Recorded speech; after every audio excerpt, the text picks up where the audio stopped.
Consecrated Obedience. Part 1. Contrary to popular opinion, obedience is a virtue of adults. Adults do things not simply because they are told, but because they have a reason for doing. It makes sense to them. They also act with a sense of responsibility insofar as they are answerable for their actions. But there is a question that needs to be dealt with. Can an adult be said to be free when he obeys? Is obedience really opposed to freedom? Well, it all depends on how we understand freedom. If freedom means choosing to do what we like or how we feel, we are not really free, but slaves of our likings or feelings. If instead by freedom we mean choosing to do the right thing, then acting in this way we become free. For example, if instead of obeying the rules of the road, I choose to drive in the wrong lane or ignore the stop signs, I shall soon encounter chaos on the road and will no longer be free to travel. If instead I obey the rules of the road, I am free to go wherever I want. Following Jesus in his obedience. Why did we in our young adulthood, when we were no longer children, obey our parents? It was because we were certain of their love for us, and therefore we knew that what they told us to do was for our own good. So, trusting them completely, we obeyed them. In the same way, because we look upon God as our Father, who loves us deeply, cares for us, and wants only what is good for us, we love Him and gladly obey Him, and experience of freedom and happiness in doing so. At the heart of our obedience, therefore, lies our love and trust in God our Father, and it makes a serene obedience possible, even if we do not understand that obedience. Our supreme model of obedience is Jesus. The Gospels tell us that He was obedient to His parents, and also to civil and religious authorities, the law of Moses, the temple, despite their abuses and vices. Above all, He loved His Father so much that throughout His life on earth, He sought nothing else than to accomplish the mission the Father had entrusted to Him. In fact, no one in human history was so obedient as Jesus. This is the kind of radical obedience that Jesus lived, and that to some extent is also possible for us today.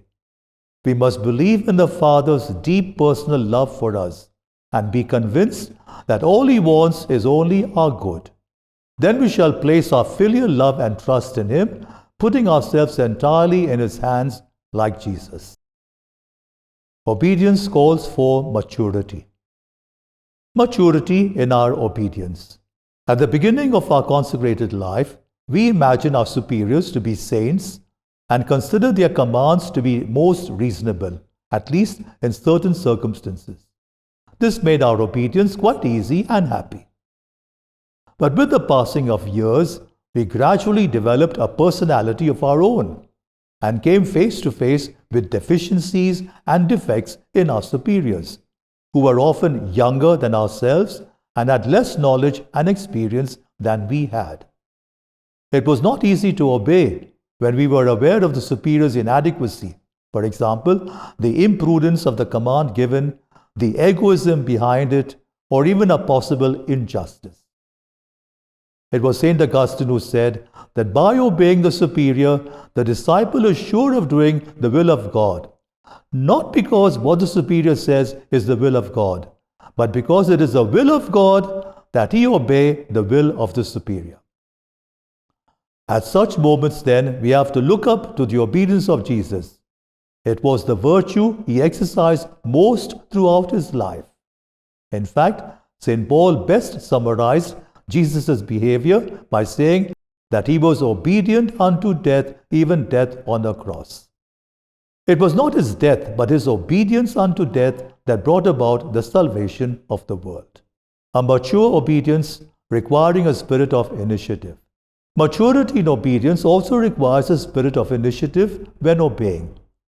feeling personally responsible for the mission and the community, and with true detachment of heart, we place before the superior our ideas and suggestions, and we remain open to whatever the superior decides, since our only concern is that God's will should be done.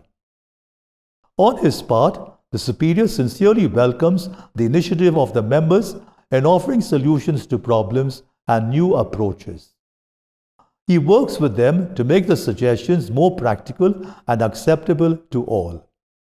In this way, he fosters a greater sense of belonging to the community and everyone's collaboration in charity, dialogue, and mutual respect. Such an obedience is truly active, responsible, and filial, like the way a son acts towards his father by sharing his ideas and plans, giving feedback, seeking advice. In this way, what is created is an atmosphere of closeness and respect between the members of the community and the superior, which shows itself in gentleness, simplicity, sincerity, mutual trust, openness to dialogue, and a spirit of sharing. Maturity in the process of discerning God's will. How do we find out God's will? By listening to Him. But how does God speak and make His will known to us? In many ways. Through the Gospel, where we find the example of Christ's perfect obedience that we are called to follow. Through our constitutions, which, in line with the Gospel, trace out for us a practical and sure way to holiness. Through the voice of our conscience, God has inscribed His law in each person's heart. His dignity lies in observing this law. There he is alone with God, whose voice echoes in his depths. Through the cry of the earth and the cry of the poor, God speaks to us by allowing the awareness of the present-day ecological crisis and the sad state of the marginalized to challenge our conscience. Through the necessities of time and place, God speaks to us through the needs, emergencies, and problems of the people we encounter. Through the events of each day, God speaks to us through the social and political events taking place around us, and their especially negative repercussions on people. Through the call of the missions, God may give someone the inspiration to serve His people in another country. Through the superiors, God speaks to us through these day-by-day interpreters of His will.